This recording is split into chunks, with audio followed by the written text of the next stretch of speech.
Okay, good morning, everybody. I'm Bill Helmich with Bill Helmich Associates. We're presenting our second live stream seminar during the COVID-19 crisis. We decided to make this seminar about the cost allowability standards that affect your programs and what the impact of COVID-19 has on that cost allowability. We're going to be presenting information here for roughly about an hour and 15 minutes approximately. We're waiting a little bit while people start logging in. When you log in, hit the subscribe button and you'll be able to be aware of our presentation. If you have questions, on the right-hand side of your screen, you'll see a chat.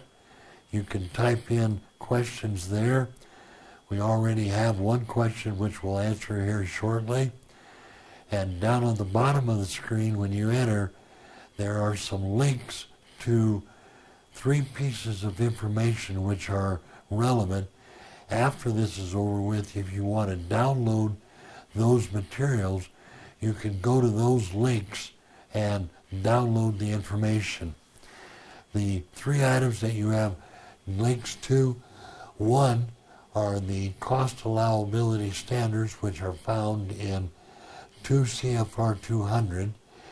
Second, a memo from the Office of Management and Budget, which was issued March 9th of this year.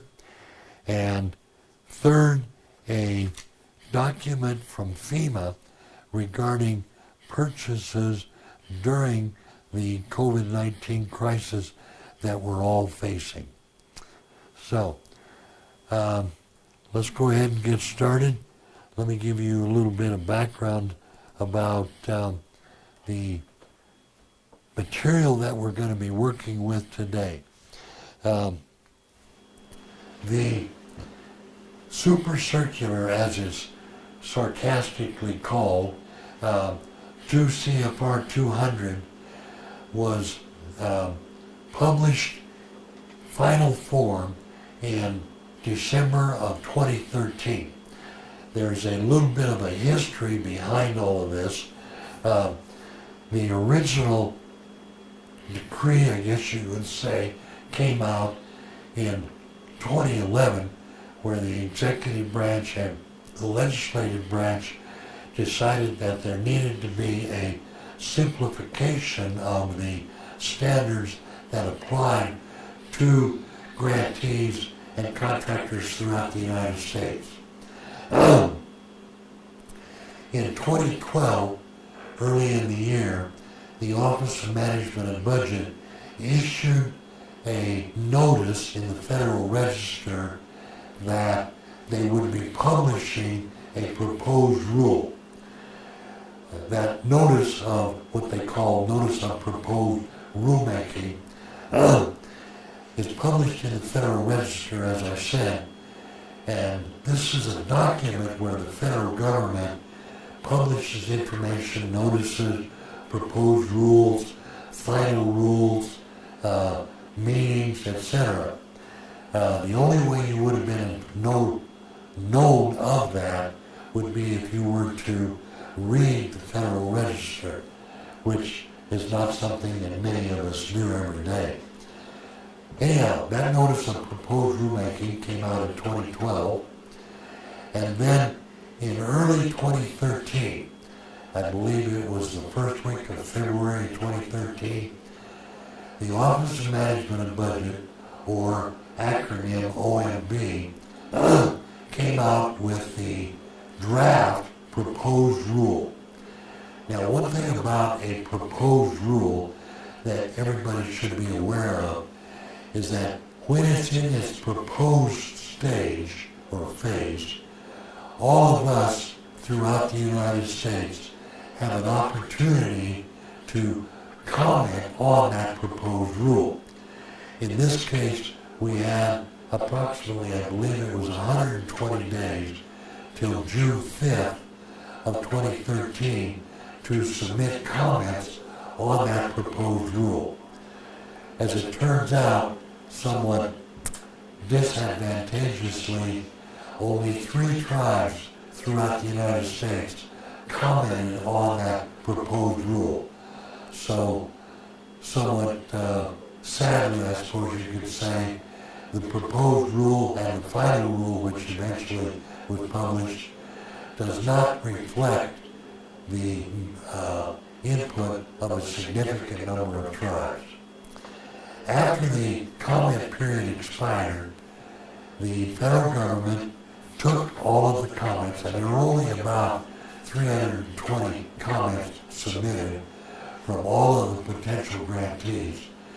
They took those comments and they examined them, addressed them, incorporated them if they were relevant or not, if that was the case, and then gossip had it that the final rule was going to be published early in 2014.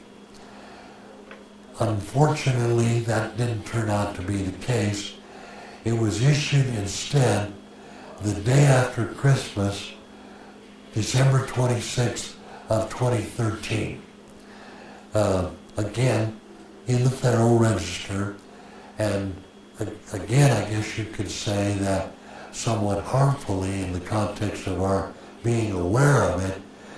Not only was it in a document that we rarely read, but also it was published the day after Christmas, when I assume that most of us were not at work. Okay. When this reg was published, as I said, December 26th of 2013, 1 year later, it became effective.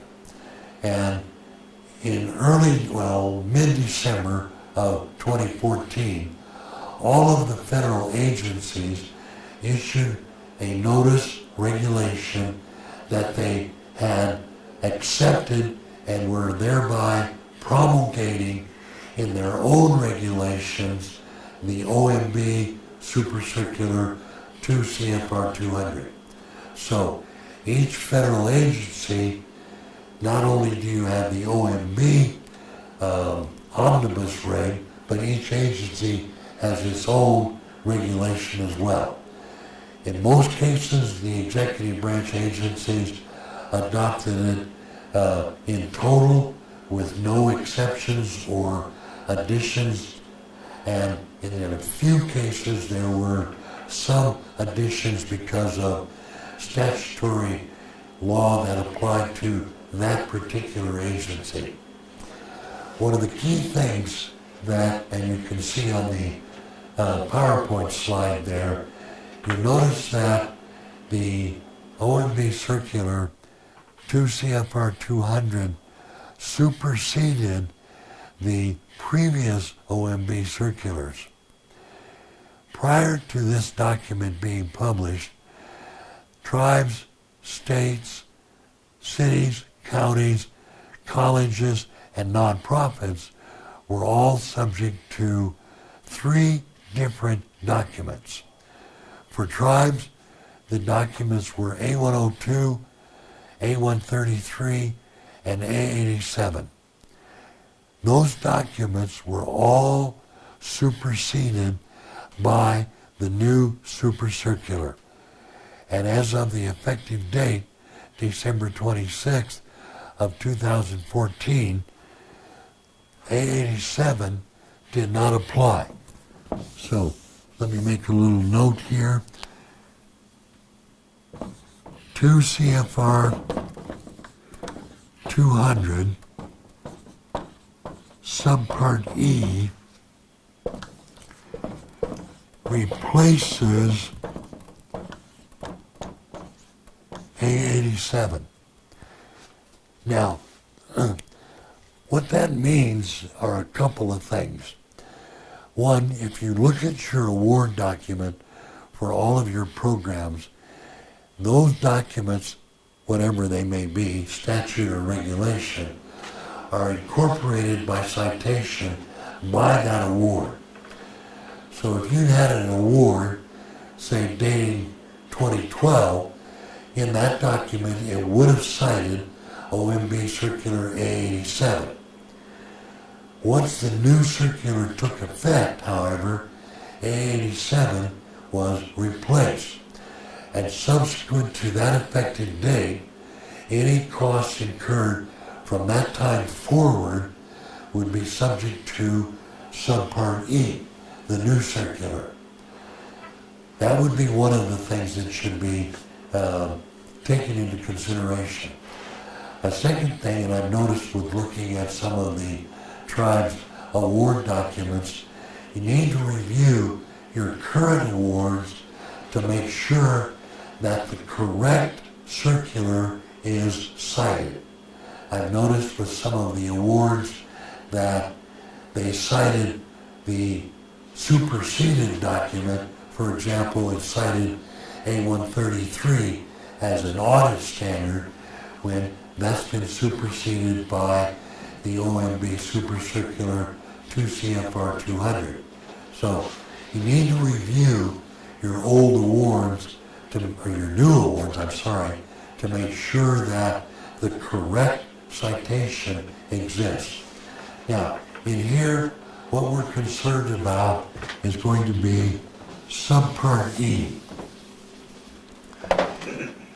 Now, when you look at the super circular, one of the things you'll notice is that there are 7 different subparts to this circular. And I put those on the PowerPoint slide here, subparts A through F and the appendices. Now, Subpart A, I want to make note of some of these things as I'm going through just a little bit, kind of set the stage here for Subpart E when we get to it. Subpart A contains some new definitions. One in particular I'll cite just as an illustration for you, the Subpart A definition for a computer. Now computers are no longer considered to be equipment, they're now considered to be supply items. And so that changes how you budget, how you submit your proposal to the funding agency, and how you account for those items. And it changes some of the applicability of the cost standards.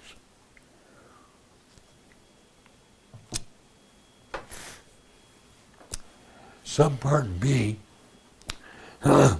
contains some general background items, and one of the items in that is, excuse me, the applicability of the new super circular and the supersession of the old. Subpart C, pre-award information such as notice of funding availability, such as the requirement for the tribal organization to be aware of what kinds of issues the funding agency will look into in reference to your application. And one of the issues that I wanted to mention at this juncture is that in the pre-award regulations, the super circular cites what they call a risk assessment. This replaced the old high risk status regulation that was contained in A102, and now risk assessment looks at 3 or 4 things.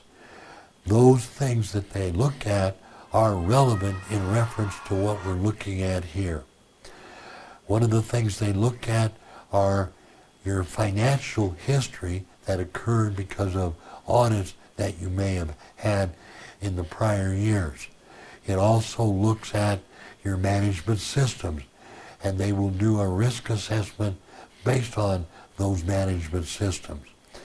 And finally, it looks at any of the findings that may have occurred in those audits that you have been subject to in the past. Then we get to Subpart D. The importance of Subpart D, as I see it, is that Subpart D identifies the management systems that the tribe needs to have in place and the requirements that those management systems need to meet. Specifically, it cites financial management, it cites property, it cites purchasing, records, as well as references to perhaps other management systems as well. Just as a little side note here while I'm going through it, we already have several questions. I'm going to get to those here in just a little bit. Jenna Hernandez submitted a question which I'm going to touch on as soon as I get to Subpart E and start talking about some of the concepts involved in that. Jenna's question is in reference to administrative leave that we're facing during the COVID-19 coronavirus crisis. Okay, Subpart E, as I mentioned earlier, I erased here from the whiteboard, Subpart E contains the new cost standards. Now, one of the points, actually a couple of points I wanted to make about Subpart E. First of all, it is much broader and more encompassing than the old A-87. By that I mean that there are new cost standard elements that were not contained within the old A-87. So you cannot assume that just because you abided by A-87 that you're going to be in compliance with Subpart E. That's the first issue.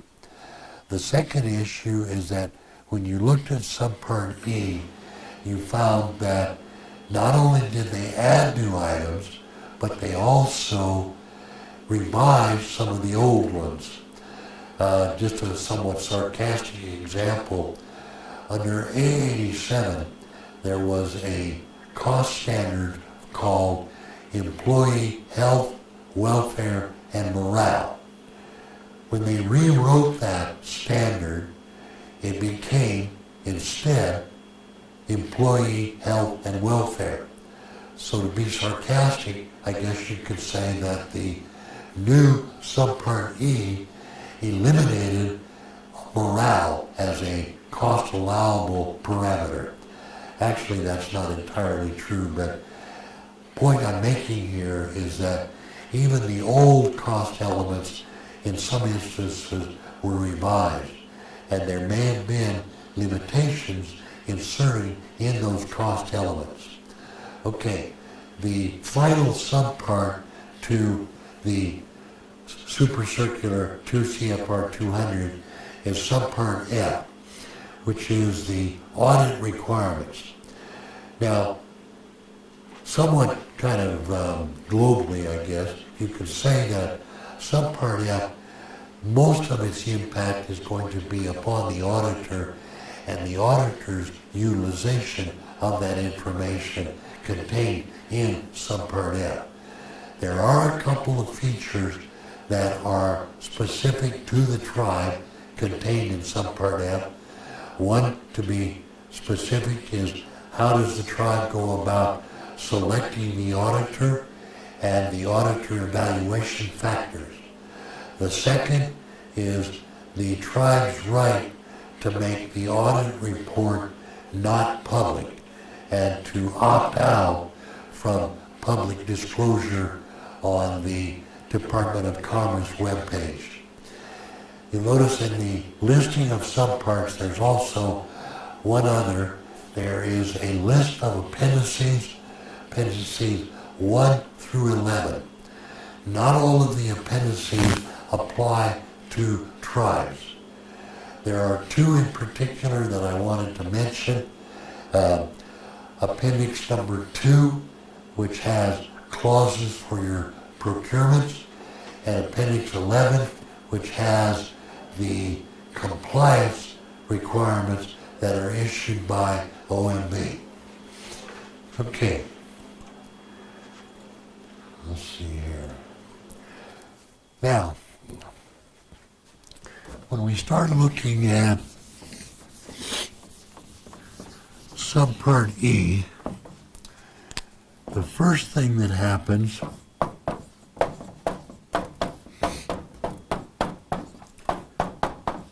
is going to be what's called cost classification. In that context, what they've done is they've identified, for purposes of our programs here, two different categories or classifications of cost. The first one being direct costs. Direct costs are those that apply to one program and are specific to that program and not to any other program. Now, in that context, if the tribe has a multitude of programs, each one of those programs incurs its own costs. Those costs are considered to be direct costs and do not affect or impact other programs. Now, one thing to take note of here with a lot of tribes that have mature status, 638 contracts, for example, you may have consolidated several programs into a what's called master contract. That master contract is considered in the context of direct costs to be one cost center. In the same context, tribes that are self-governance and have self-governance compact, the compact is considered to be one cost center. The second cost classification is called indirect costs. By definition, these are costs that benefit several programs. Examples of indirect costs are going to be typically all of the costs within tribal administration, such as accounting and finance, personnel, property, procurement, records management, security, and perhaps others. Now, there's an underlying presumption here when it comes to these indirect costs, is that they all uniformly benefit all of the direct cost programs. In reality, that may not be true, but we work under the assumption that it is correct and that all of the indirect costs are equally benefiting all of the direct cost programs. Now, in order to have the indirect cost reimbursed, the tribe has to apply to the Office of Inspector General, National Office in California, for an indirect cost rate application. That application is good for 1 year and applies to the programs within that year. The tribes under the new super circular can ask for a multi-year rate, which will remain the same for 4 years if they so choose. Otherwise, they need to submit a new application on an annual basis to obtain that indirect cost rate. Okay. Once these costs have been classified as either direct or indirect, the second point to note about this is that both of these categories, regardless of whether they're direct or indirect, are still considered to be federal in nature. And the allowability standards that we're going to be looking at in Subpart E apply to both categories. So tribal administration and the departments within tribal administration, when the auditor comes and examines that component of the tribe, they're also going to be reviewed to see if your costs are allowable as well.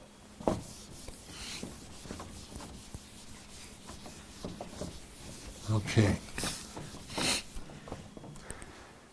Go to the next slide here.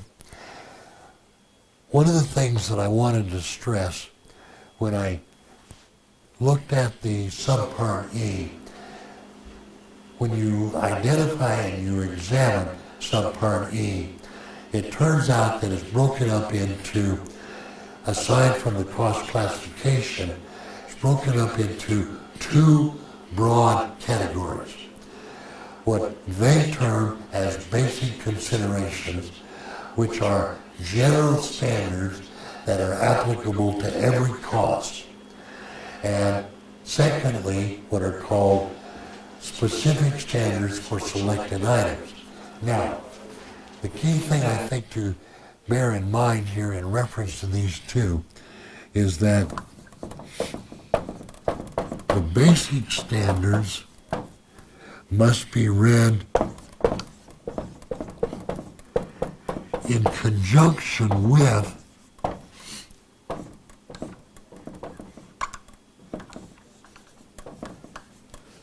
the specific standards. In other words, my point being here, when you're, let's say you're a program director and you're submitting a expenditure request and you go into Subpart E, specific standards for selected items of cost, and you read what it says in that selected item. Let's say you go to a standard for equipment and you read that standard for equipment and you say, okay, I'm doing everything required in that selected item standard. And you think, aha, I'm good. It is going to be allowable. Not necessarily, because you need to also look in conjunction to the basic standards, and the basic standards are going to apply to every one of the selected items. Not just that item you happen to look at, but all the other items as well. So the key point to remember here in this context is that you have to read them in conjunction with each other, rather than just one part. There's a rule of law that says you must read the whole law, not just the part you like. And finding the sentence that you feel is going to be adequate may not be enough. Okay, so let's look at what some of those basic standards are. In 2 CFR 200.403, there is a sentence that says, and you can see it on the PowerPoint there, costs must meet the following general criteria to be allowable under federal awards. And then it has paragraphs A through G underneath paragraph 403. And in the first sentence, paragraph 403A, it says cost must be. And then it has 3 words. The 3 words are necessary, reasonable, and allocable. And let's take a look at these 3 words one at a time here. In order to be necessary, what the program needs to do is to submit a written justification. Now, I want to grab something here for you. I'm going to read a little sentence for you. When you subscribe to this, down at the bottom of your subscription page, there was a link to 3 documents. One was a FEMA publication about procurement under grants during the exigent or emergency situations that we're currently facing. Now, those exigent or emergency situations are because of the coronavirus, of course, as we all know. And one of the things that it says in that FEMA publication is that for every procurement that you make, which is an exigent or emergency procurement, you must have a separate justification for each procurement.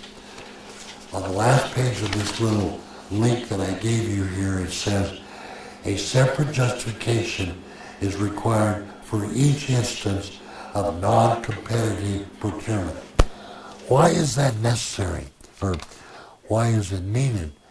In order to meet the cost allowability criteria, you have to show that that cost is going to be necessary.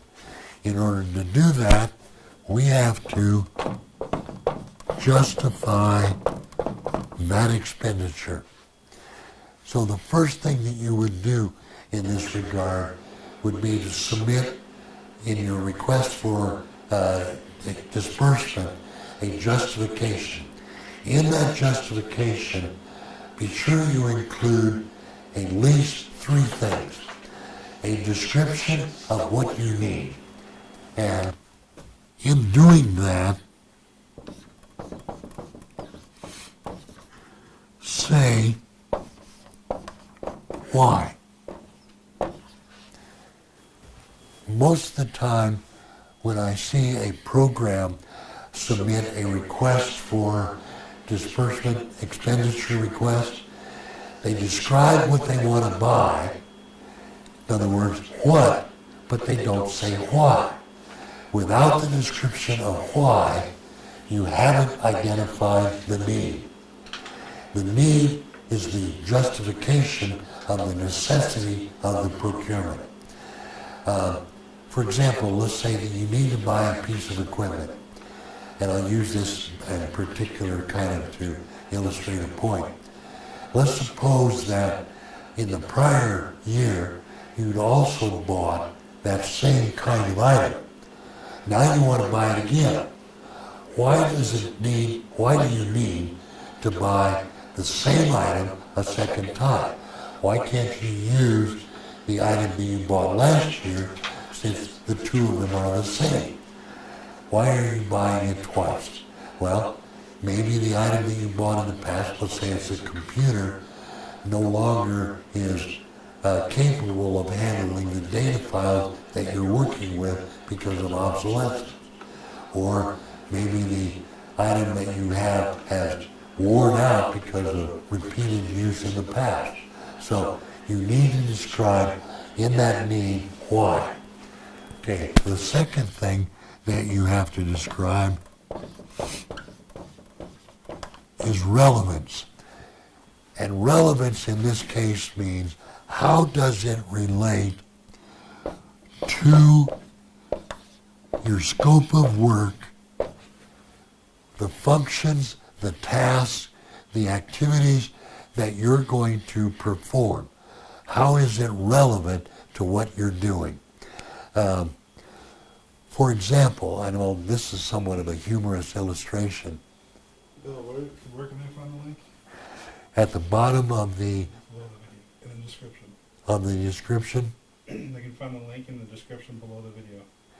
In the description below the video, you can find the link so that you can log on and download those files if you need to in the past, or in the future, I meant. Thank you, by the way. Okay, now, let's say, and there was a situation that I had in one of the programs. Your program is a natural resource program. And let's just say hypothetically that it's working with endangered species. And you happen to have an endangered species on your reservation. And you want to attend a seminar. And the seminar, and this actually did occur by the way, seminar is going to be located in Cancun, Mexico. And it's on endangered birds. So you want to go to Cancun. Well, the question that you should actually be trying to demonstrate in your justification is, how does that seminar in particular relate to your program? In other words, what are the topics that are going to be discussed in that seminar in Cancun versus what kinds of endangered birds are you working with? Maybe the seminar in Cancun is dealing with endangered birds in the equator, and you're located in Montana. I don't think the birds are going to be quite the same. Okay, the last element that needs to be addressed in this justification is going to be, how is this cost going to contribute to your achieving your program objectives? How does it help you accomplish what your objectives are stated in your scope of work? How is it going to benefit that activity or that task? What's the contribution going to be? Okay. Put that down in a justification. The justification document has to be, as I cited in the FEMA link that I showed you at the bottom of your page, your subscription page, a separate justification has to be submitted, and it has to contain a description of why the costs are going to be necessary. I want to read you a little sentence here out of that FEMA document, if I can find it here.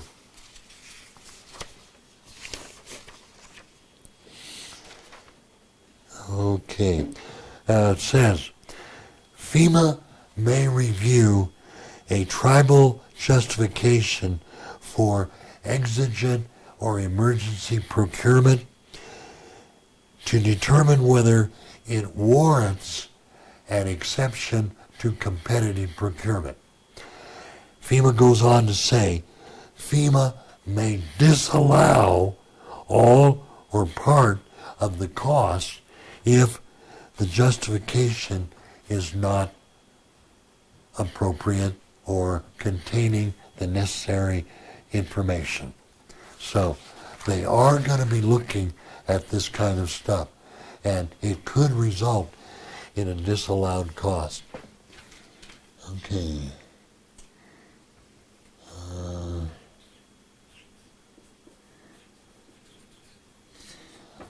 All right. By the way, down at the bottom of the subscription page, there are 3 links. Let me reiterate those links. One of them that I've just mentioned was the FEMA fact sheet that I just quoted you a couple of phrases out of. The second is the OMB Super Circular, and the third is an OMB memo that I'm going to use to answer a question that was asked by another individual in just a little bit. Okay, let's go to the next issue. Be reasonable. Okay. The second component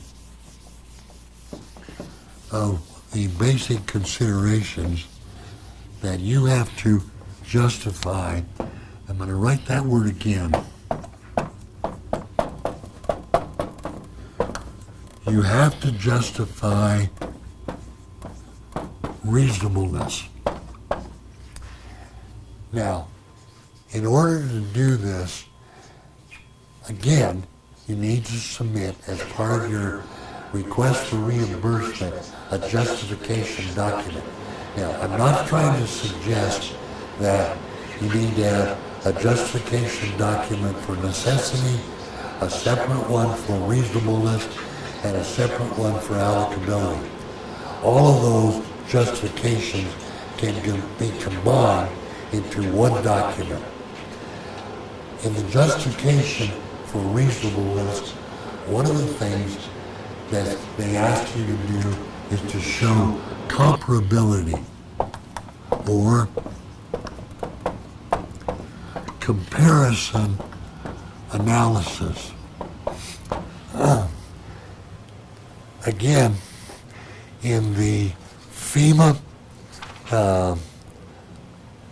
fact sheet, one of the things that they stated was they expect you to do, when you're going to make a non-competitive purchase, they wanted you to do what's called a cost-price analysis. Cost-price analysis means you compare the cost from the vendor to others. And I'll put that word in quotes. Now, if we were doing a competitive purchase, that others would be other quotes or bids that have been submitted on the solicitation. But I know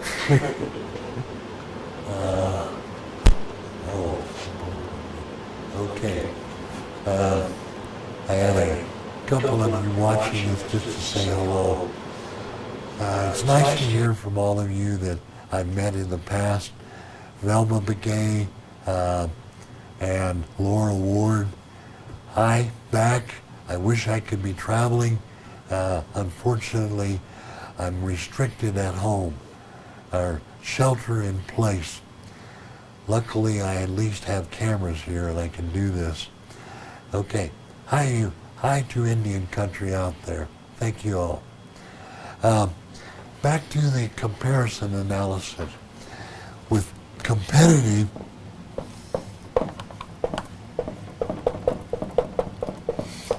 it's to other quotes. For non-competitive,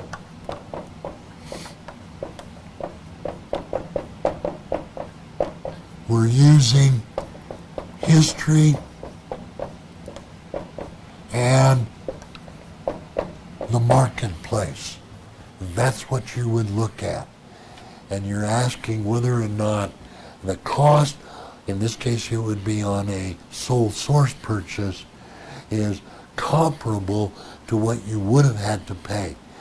One of the things that we're facing here in the coronavirus situation is that there have been vendors who have been marking up everything because of scarcity of supply.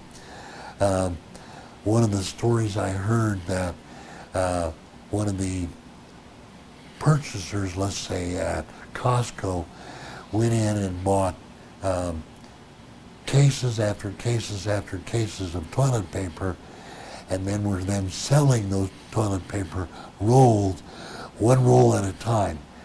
And the quote I heard was $6 per roll, which I guess I sympathize if you have an emergency for lack of toilet paper. Although, why are you hoarding so much? Okay, the second component of reasonableness is that you need to show that the cost that you're going to incur is appropriate. Question mark. Now, there's a really good example of this appropriateness contained in the cost standards. When you go to the cost standards in 2 CFR selected items for conferences, and contained within conferences is the cost of food.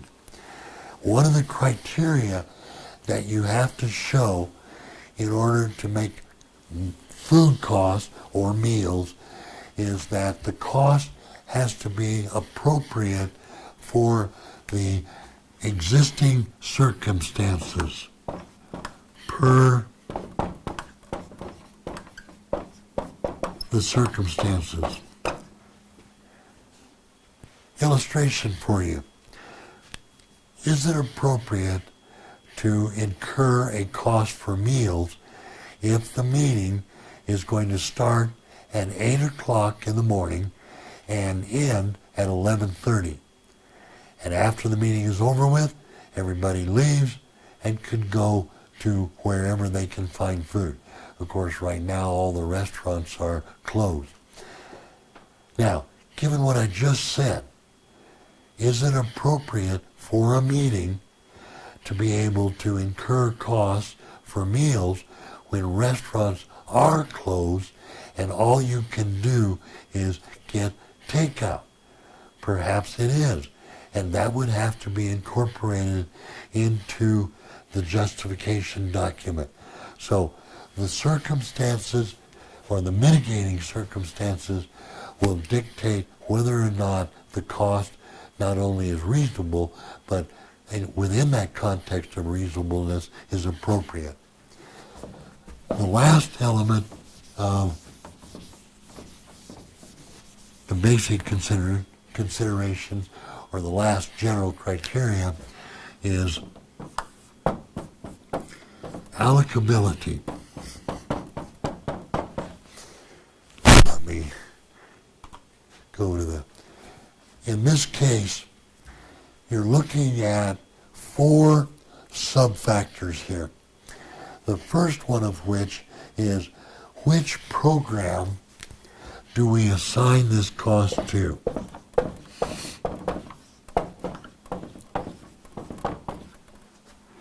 Question mark, program.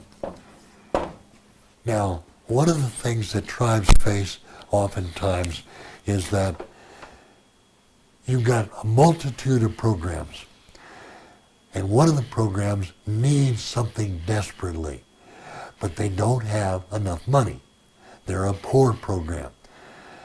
Next door, you've got a rich program.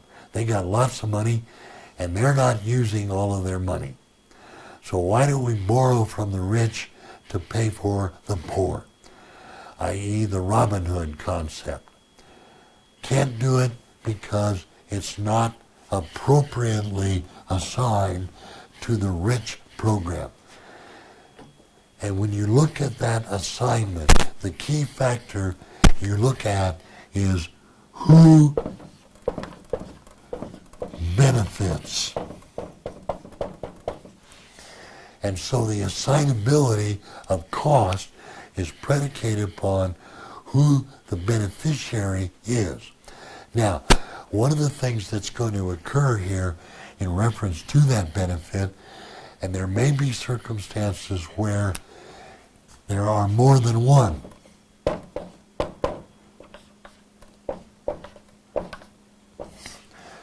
Couple of circumstances that illustrate that point. You've got an employee who supervises several programs. Let's say you're the director, and underneath you, you have 3 programs. Your time, your service, your activity benefits all 3. We have to assign your salary or your wages to all 3. How do we do that? Well, we have to break it down or allocate it according to some kind of a formula. Now, in the case of your time or your salary, the way you would do that is to prepare what's called a distributed timesheet, where you would show every day the number of minutes spent on program A, minutes on program B, minutes on program C, and thereby distribution proportionate to the actual time spent. Second example of an allocation formula, and here's where the tribe perhaps might want to make decisions as to what the correct formula to use is. Suppose that you have 3 programs that share an office building. And program A has 10 people, and they occupy, let's say, 500 square feet. Program B has one person, and they occupy 500 square feet also. And program C occupies 1,000 square feet. Hold on a second here. What? Last question. Okay, I got a question. Gianna Hernandez, does that apply to the different projects within the program? I'm not seeing the question up here. Oh, question Deanna Hernandez is asking is that, does the allowability apply to the different projects within a program? In other words, let's say you've got a contract to do, let's do a construction contract. And actually, this would be a good one, I think. All of you have, throughout your tribes, you have construction programs, and one of the issues that you face is you have to comply with a law called Davis-Bacon. Davis-Bacon workers may work on different sites throughout the reservation, and the work that they do at each site is charged at a rate dependent upon the kind of work done. So the same allowability criteria apply to that worker. So if the worker does, let's say, roofing at site A, and they spend 3 hours, that's at a certain rate. They go to another site at a different location and they do concrete work. That's at a second rate, and they spend 4 hours. Then they go to a third site and they do electrical work, and that's at a third rate for 1 hour. You need to allocate those costs because they each are for separate projects within that same program. Okay. What did...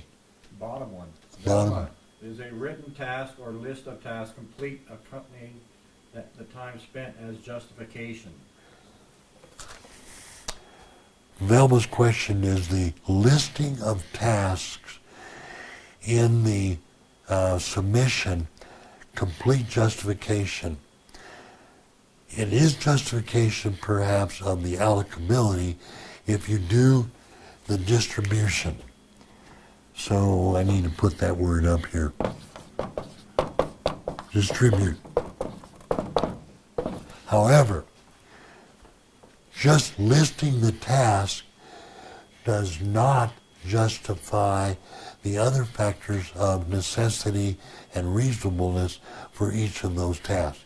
So you still have to do all three justifications, which can be contained in one document. I don't mean for that to be separate documents. Okay, I was going to give you one more example in reference to proportionality or distribution, and it was in reference to the occupying space. Now, the square footage could be a rational means of apportioning the utility cost. However, another rationale could be the number of employees within each program in that building. So one program that has 10 employees is going to have more utility costs than a program that only has 1 or 5, even if they have differences in square footage. So you can do judgment calls as to what you feel is the correct basis of distribution.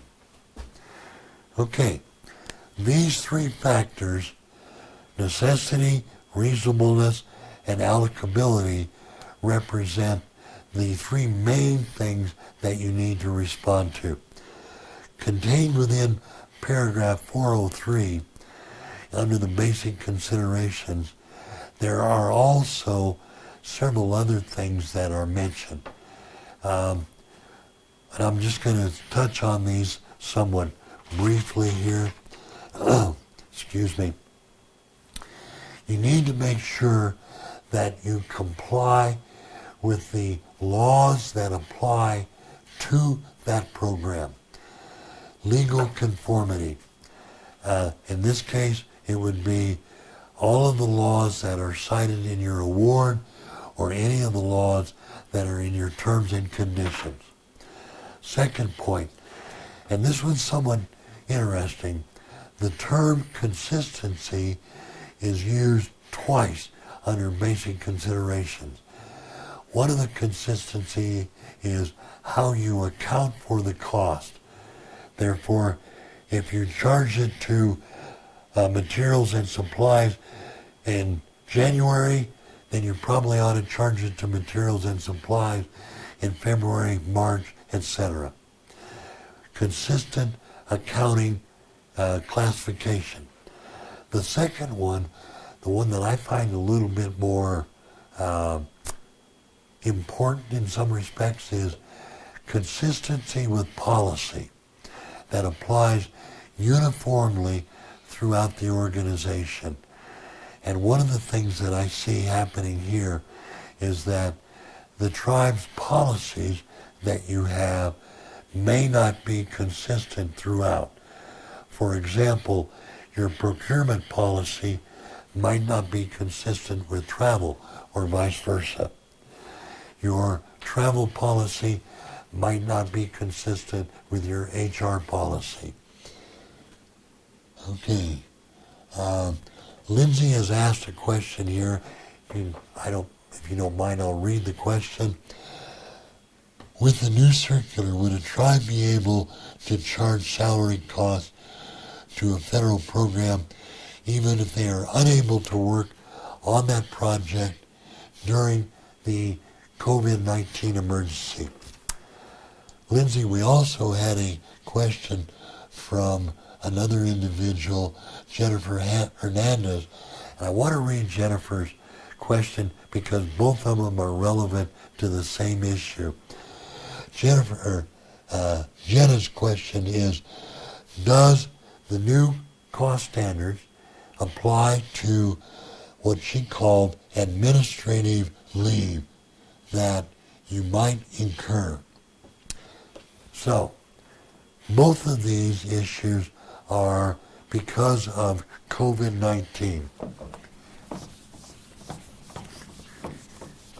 And I want to, in this case, give you two citations. So, again, administrative leave, and Lindsay's question is in reference unable to work because of shelter at home. So I'll put this under the umbrella of admin leave.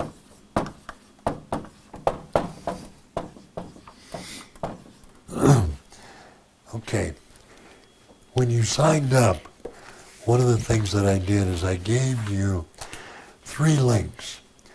One of the links that I gave you was a memo from the Office of Management and Budget, which was published March 9th of 2020. President Trump's emergency declarations happened about 1 week later, March 13th, and all of the states had now received an emergency declaration. Prior to that state tribal emergency declaration, OMB's memo referred to several factors that would occur because of the COVID-19 situation. And to address the issue that we're facing now, the OMB memo, and I'm going to do several points here together. Per OMB memo 3920. recommend that you download this after the session's over with so you have a hard copy and you get a chance to see all of the other elements contained within that memo. One of the things that it says in here, and I'm going to read you just the title of that, it's paragraph number 6 in the memo, expenditure of award funds for salaries and other project activities. Policy of paying salaries under unexpected or extraordinary circumstances. So, OMB says this is going to be okay with a caveat. Now, one of the things I want to do here, and I'm going to set this up, so to speak, when you go to the standards for selected items, and I pulled up that PowerPoint slide for you, and I'm going to bring that to my answer for Jenna and Lindsay here. And if I mispronounce your name, I apologize.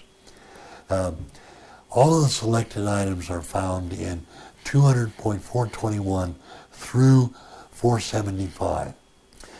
And there are selected items, as you can see, for about 54 different items. Just a point of reference here, there were only about 45 in the old A-87 cost standard. So there are more selected items. Okay. When you look at all of these selected items, you're going to find that there are certain common salient features. And in order for us to have administrative leave, I'm going to cite this again here from the OMB memo. It says, awarding agencies may allow recipients to continue to charge salaries under the extraordinary or unexpected circumstances that we're now facing with COVID-19. However, it says consistent with, and the first key thing that you have to have here in order to make administrative leave okay is you must have a policy. And you'll notice in the slide here, the PowerPoint slide, that one of the salient features required is that you must have a policy or plan that contains that administrative leave and how you're going to respond to the situation. Now, over the last 40-some years that I've been working with tribes, I've reviewed a lot of tribal HR policies, and one of the things that I saw was that a lot of tribes had an administrative leave policy. However, one of the problems associated with that tribal policy was that it was in reference to almost universally an environmental factor, such as storm, blizzard, winter conditions. Well, that's not what we have right now. So if your administrative leave policy is in response to, say, winter weather, which I noticed Boulder, Colorado got 30 inches of snow a couple days ago, and I understand Chicago got snow and ice as well.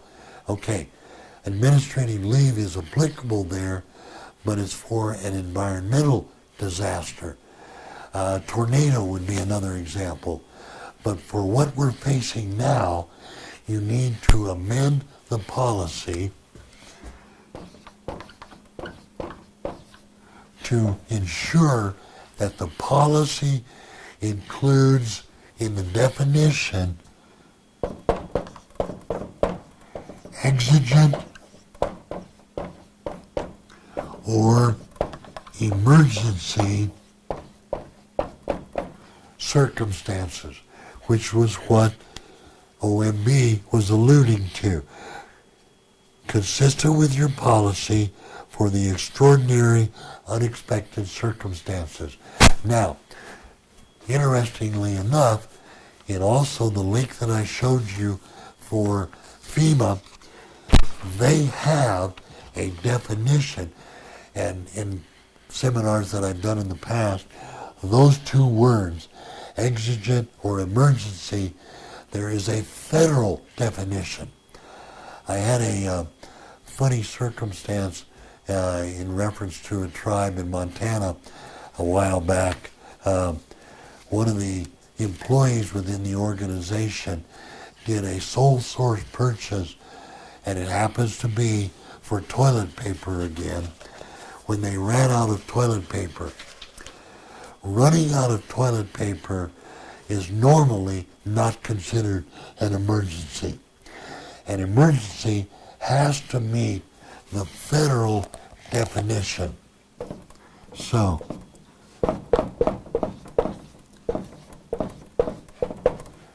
download the FEMA fact sheet that I gave you here, and a emergency, they specifically say an emergency is a threat to the life, health, or safety or property which requires an immediate response by the tribe.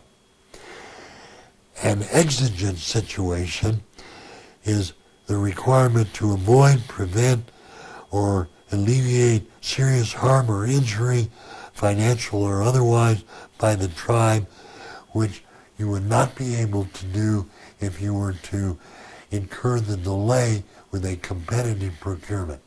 In other words, you need to protect public welfare. Those two definitions have been provided by the federal government, and your policy needs to reflect that. In order for the cost to be allowable. Now, let me flip to another chart here. For compensation, personal services, the cost standard is 2 CFR 430. And also contained within that is incentives. One paragraph for each of those two issues. And both of those paragraphs stipulate that there must be a policy or plan in place. Without the policy or plan, the cost is not allowable. Okay, the second thing, and let me go back one point here. You notice on the right to the right a policy plan, and it applies to the same two issues that I was addressing here.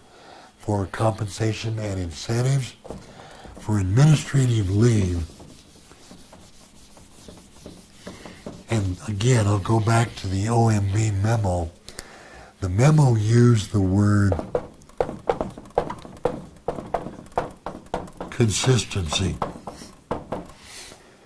Now, in that context, one of the things that you do in your policy and in your implementation of your administrative leave, you have to be equitable. If you are not equitable in, let's say, allocating the costs, then that's not going to be considered allocable either. Now, one of the issues that one of the tribes brought up to me here in reference to this equitability, consistency, is that the tribe in its HR policy, and they had to do this because of COVID-19, they had to classify the employees as essential, non-essential. It's also another classification that we have, non-exempt and exempt. Those are normally going to be found in your HR policy. If your HR policy doesn't have essential and non-essential, then you need to add that policy which contains those two words. Essential, non-essential. Bill, I have a question from the audience. Okay. Julia,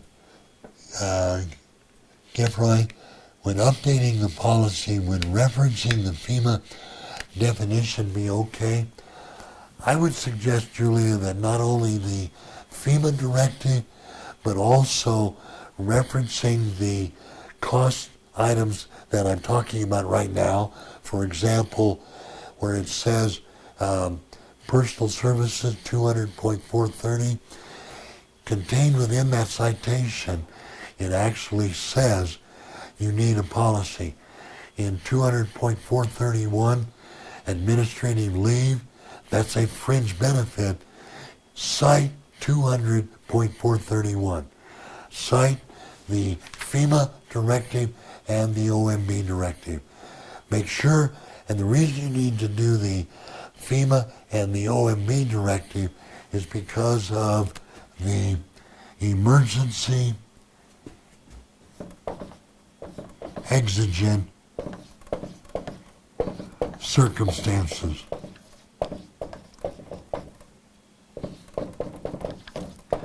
So my recommendation in response to your question, Julia, is that you need to actually cite all three. You need to cite the FEMA and OMB memos in order to respond to the COVID-19, but you also need to cite 2 CFR 200 in order to respond to the allowability criteria. Okay? Thank you for your question, by the way. I've got a screen up right in front of me, but when it pops up, it's so small that unless my guidance counselor here tells me, I don't look. Okay, let's click to another one. One of the things that you're currently facing, and I'm going to use in conjunction with what we're talking about right now, there is a cost standard called public relations. And you'll notice I cited it here, 200.421. Now I'm going to use the term that's normally found in tribal scope of work that applies to the word phrase public relations. Instead, tribes normally use, and I'll put both down, public relations is outreach. Given the circumstances that we're now facing, outreach is incredibly critical. How are we going to do outreach to the members of the tribe and describe what it means to do proper washing of your hands? What does it mean to wear a face shield? Why? How do you ensure that you are doing proper sanitization? So outreach is critical. And programs, not only your existing programs, but programs available through FEMA are going to necessitate this. So again, responding to Julia's question here, yeah, cite the memos, but you also have to cite 200.421. And in order to do this, for outreach to be allowable, you have to meet a couple of factors. Public relations, i.e. outreach, have to be stated in the scope. Now, in the context of what you're doing right now, let's say you have an existing program, not a new FEMA grant. FEMA grant, obviously, it's going to be incorporated when you do your new proposal for that. But when you have an existing program, it may mean that you have to amend the scope of work to include outreach so that you can make the cost allowable in that context. Now, when you read this paragraph about public relations and the parameters that it cites, one of the additional factors which I cited a couple there, that one, it also says that in order for outreach to be allowable, in addition to being in the scope of work, it has to be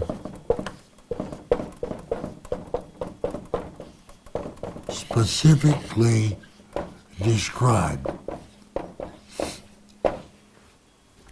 So, it isn't sufficient, for example, to say, I'm going to do outreach. You have to say, what kind of outreach are you going to do? How are you going to do it? How are you going to pay for it? What is it going to consist of? That specificity is a component of that requirement. And you'll notice here it says that it was found in two places, not only in the scope of work, but also in the specificity, both of them defined under 200.421. Okay, let me go back one more. Went the wrong direction. There I go. Okay. Again, in reference to the memos that we're getting from FEMA and from OMB, one of the key elements that's required in the cost standards is that we need to have prior approval. In the FEMA memo, it specifically said you do not need to have prior approval to do a sole source purchase, which is good. However, if you go in and you do that purchase and it turns out you didn't have adequate justification, you're going to find out that the cost becomes disallowed.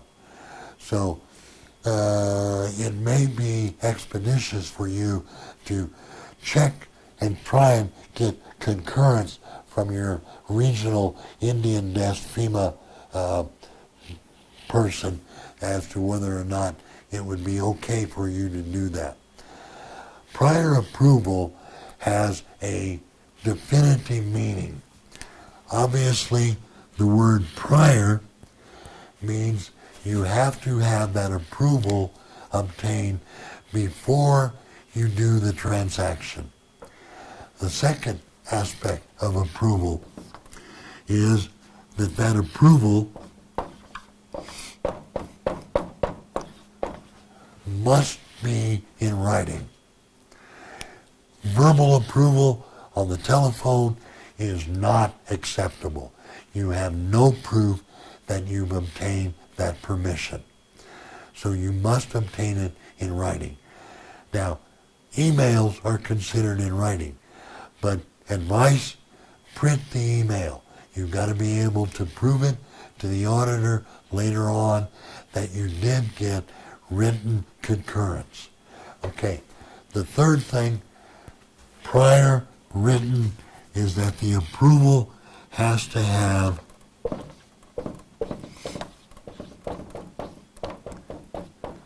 specificity also. So the cost element that I mentioned earlier, there. Prior approval for equipment, for example, is required for the item that you wish to buy.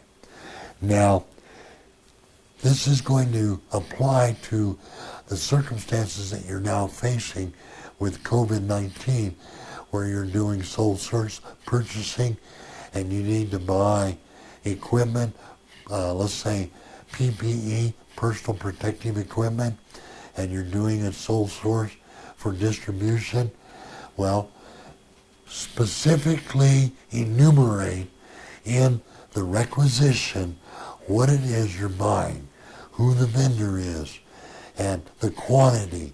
Make sure that you have specificity. Don't just say PPE, because there are multiple PPE items. Be specific. Equipment, supplies, materials, all of that is appropriate. Okay. The next factor I wanted to do, and I'm going to leave, let me put up some new ones. Let's see it.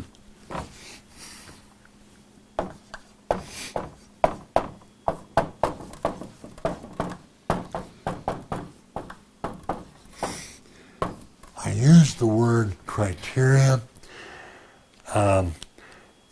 That word may not be found in the cost standards. And I don't mean to say that you have to look for the word criteria. It may mean that you have to look for factors, you have to look for issues, limitations, whatever. Okay. Question from, can we email the slides? Was that the question? Bob. Does that include out of pocket? Oh, Jenna. Jenna, correct me if I'm wrong in my answer to you here. Out of pocket typically means when we do travel would be the mileage, the per diem, the obviously airfare may not be something that's applied right now, but out of pocket cost would be the money that you have to pay for meals, mileage, gas, repairs, etc. So when you do the specificity, I'm suspecting, Jenna, that your question is in reference to the term of specificity. Specificity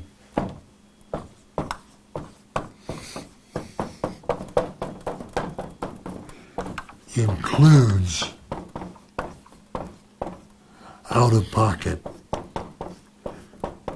And don't just say the word out of pocket. Enumerate what those are. And the same answer or response applies to when you're doing any of your budgets here. You have a budget line item like equipment, travel, professional services. Each one of those line items needs to be broken down. They need to be enumerated, because without the enumeration, you don't have specificity. Okay, again, We purchased I computer got it. Jenna responded, we purchased computer wires and other things in order to work from home.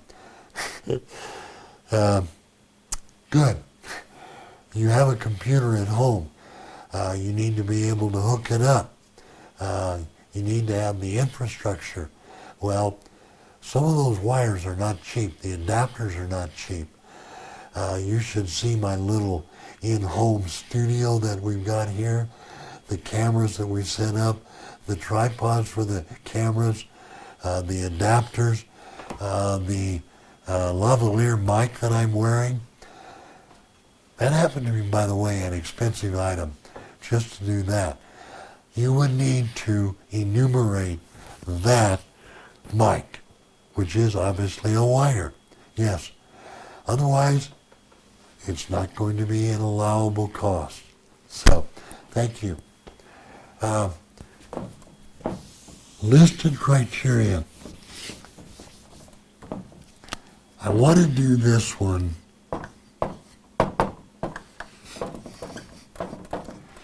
in reference to meals. Okay.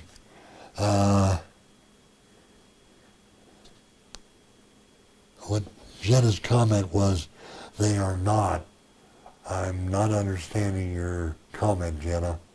Can you clarify for me, please? As soon as she gets back with me. So I want to get rid of the pop-up on the computer. Okay. How did I do that? Oh, there. My computer tried to refresh, so my wiring is not adequate, Jenna.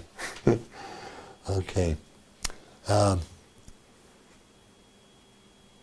For conferences where it talks about the meals, there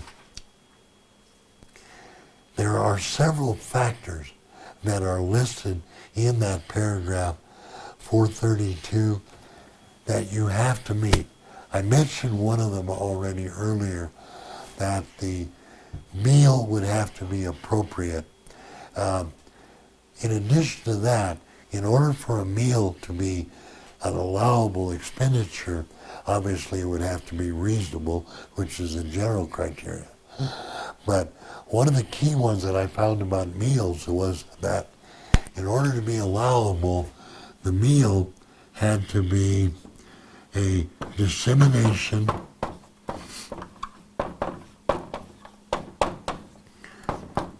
of technical information. It's okay if. Now, conversely, if you were having a staff meeting, as an example, and the staff had already discussed that, and you decide to have a meeting and kind of hash out your differences, you're not doing dissemination. The term dissemination, in my eyes, means that you have one person who possesses knowledge, who is transmitting that knowledge to other individuals who don't have it. Now, the term technical information doesn't have to mean technical per se. For example, what is a coronavirus? Well, it turns out there are 7 coronaviruses that humans are susceptible to, but there are dozens of other coronaviruses that we're not susceptible to, at least yet. That, for example, chickens get a coronavirus. Hopefully that doesn't become the next pandemic. Now, in order for meals to be allowable, you have to meet these 2 factors in addition to other factors listed in paragraph 432 for conferences. Okay. We've done equitable apportionment. I'll just put this one up on the flip chart and talk about it. Not the flip chart, the PowerPoint. Sorry. When you have an expenditure, you have to make sure that the payment of that expenditure is net of any credits. Now, most commonly this is going to happen when a vendor offers you either a volume discount or a prompt payment discount. I'll give you an example of one I saw, and it was also an illustration of a disallowed cost. The bill, the invoice,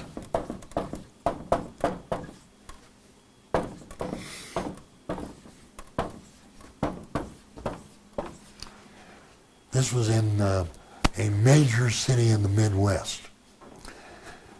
The invoice was for $198,000, and the terms of the invoice were 50, 15, and 45. Now, what has happened here is the vendor has offered a prompt payment discount to the buyer. The prompt payment discount is 50%. However, they have to pay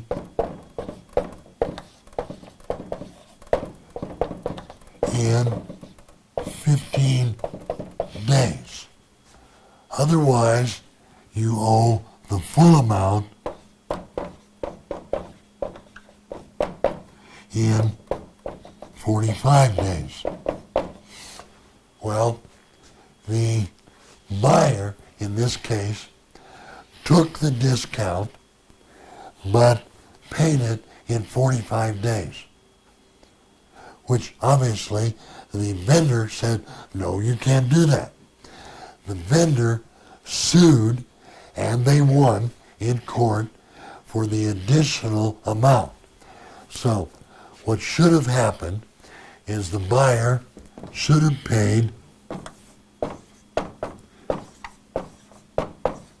$99,000 in 15 days. But they paid it in 45 days, and the court said you have to pay $198. And guess what? The funding agency disallowed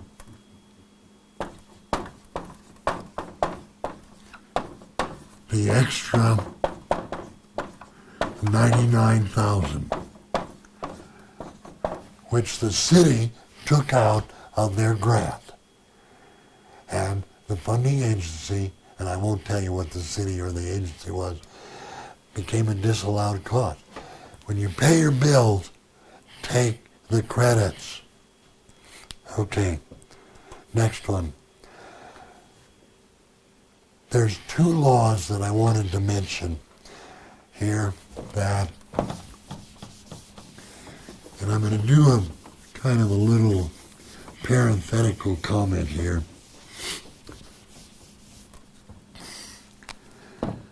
Earlier I have mentioned that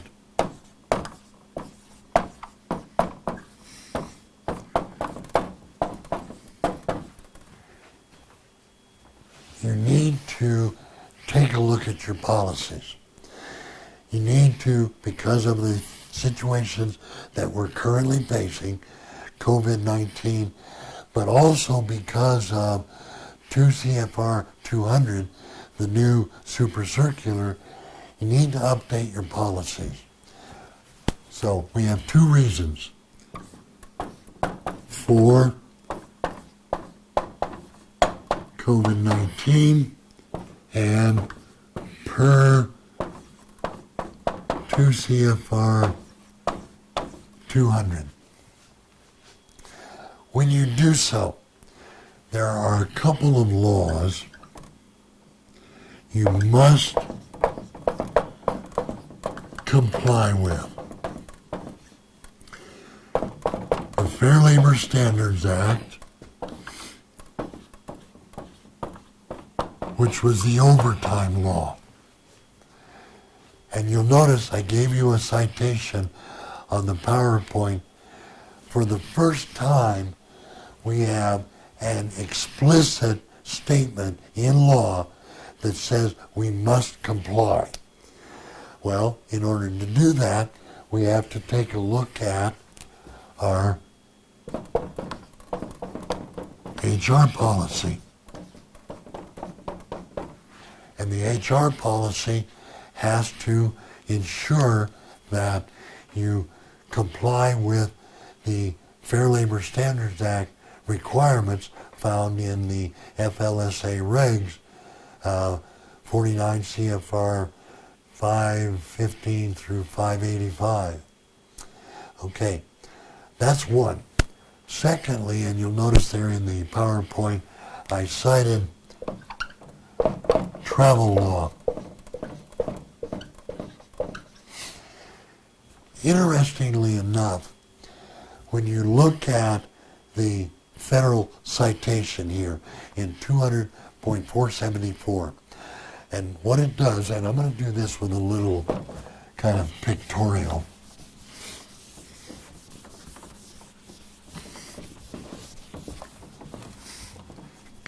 Update policy.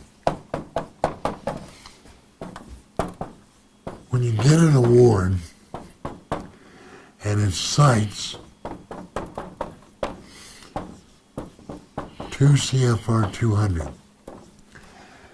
if you look at paragraph 474, subparagraph D, it cites 5 United States Code 5701 to 11. Well, obviously, that law has been incorporated into your award also.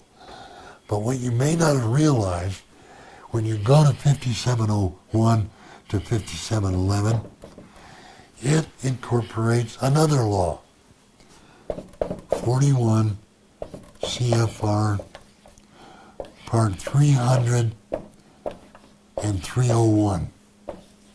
And I'll draw a circle around 301. What this means for you, by virtue of the fact that your cost standards have incorporated by citation at a multiple level reference, federal travel regs,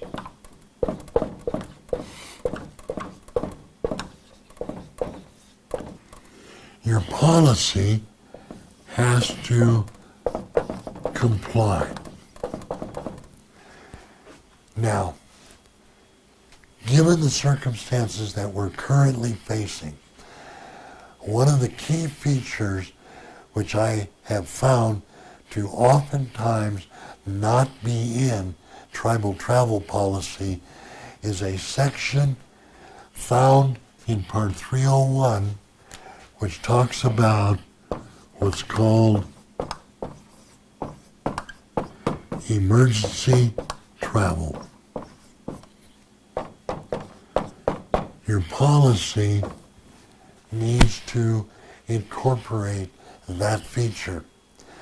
If it doesn't have it, then you're not complying with the law as cited in the cost standards. Now, theoretically, what that could result in is that when the auditor comes in, the auditor could say, well, you did this kind of travel, but your policy wasn't consistent with it, therefore it's unallowable. You need to make sure policy is consistent with law. Documentation, documentation, documentation. Probably the single most important issue in audit findings. I gave you three examples of citations here for documents. The only thing I wanted to add in that context here for documents, obviously we need to make sure they're in policy, and how we handle records management is part of that. But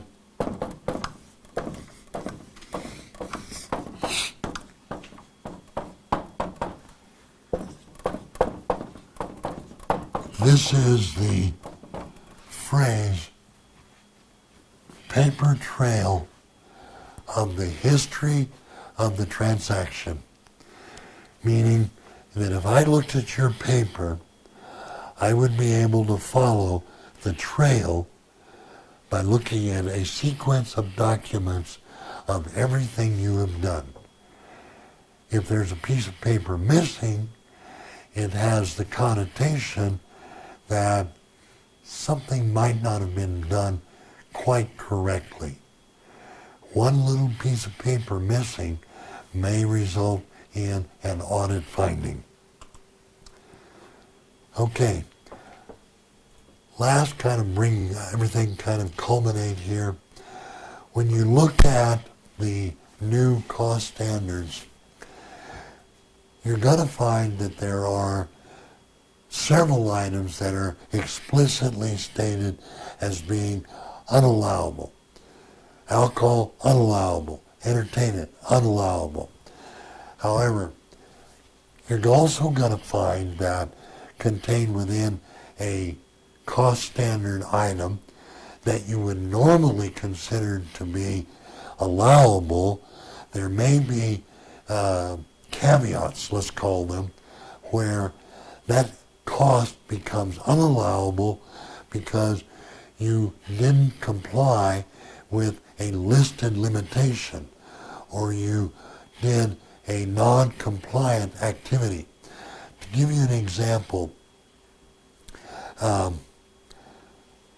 bunch of tribes in the West hired an auditor to do their single audit. Turns out that the auditor had been debarred by the state that that auditor was from.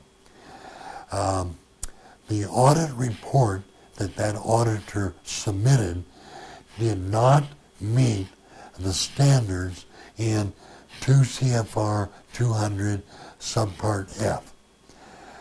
When you look at Subpart E, it explicitly states a limitation, saying that if the audit report does not meet the Subpart F standards, then the cost of the auditor are unallowable.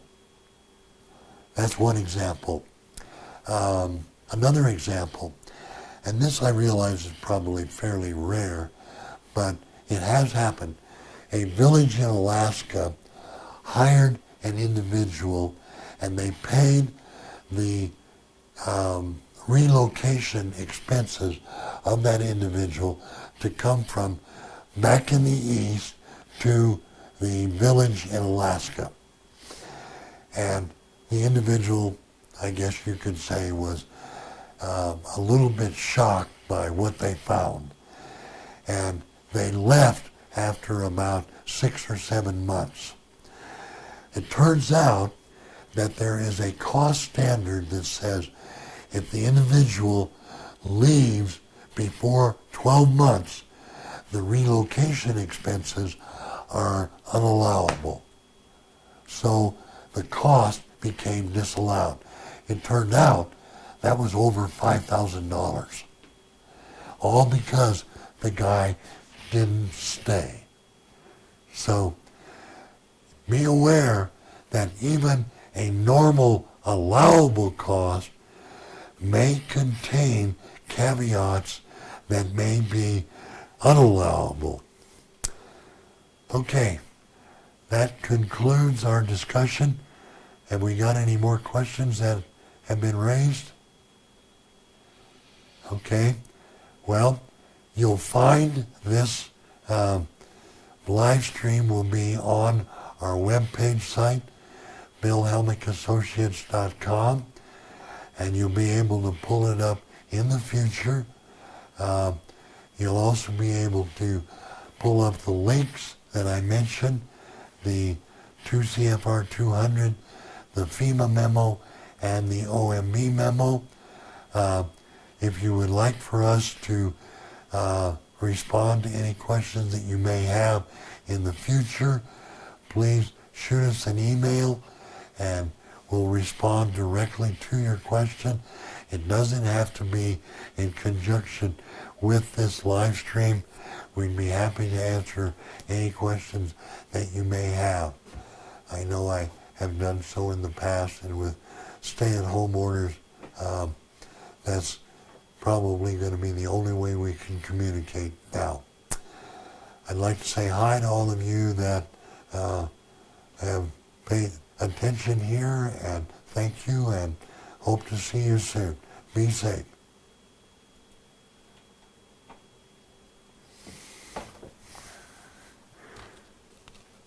Holy shit.